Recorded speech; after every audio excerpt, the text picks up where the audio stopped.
Martin Craig, CEO, Pata, based in Bangkok. Okay, good afternoon. Thank you for joining Breaking Travel News Pleasure. today. We're here at the WTTC Global Summit. How's the event been going for you this year? Excellent. Very informative, high-quality speakers, and of course, extremely useful information sharing. I think WTTC have done a first-class job, and of course, the hosts should be thanked for their exceptional hospitality.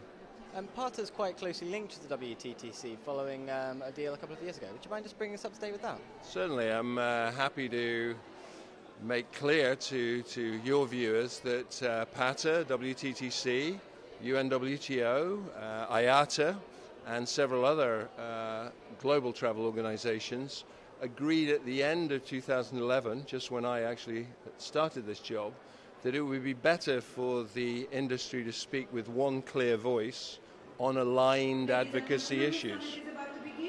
Would you please take your seats in the round? Thank you. Okay. So, with that interruption, Let's do that question again, sorry. Yeah, no problem.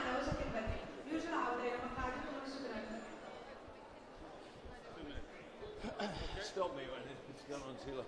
Hit me. Okay, let's just Right. do it. Okay. Of course, Pata's closely linked to the WTTC through the Global Travel Coalition. Perhaps you could just bring our viewers up to date with that. Pleasure.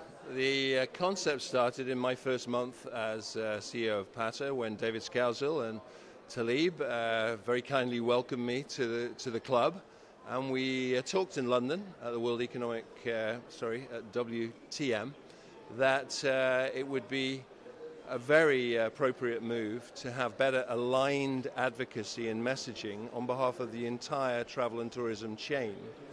And therefore we agreed to not create any more bureaucracy, no more levels of association and management, no more cost to the members, but better coordination by a quarterly teleconference and an annual face-to-face meeting.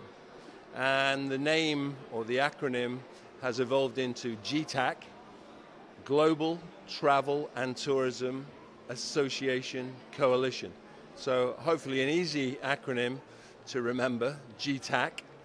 And this group is charged with getting the message over to governments, not just in the tourist sector, but outside of the tourist sector, the importance of our job-creating capabilities, the importance of how infrastructure and regulation should be directed at nurturing our activities, not harassing and taxing us.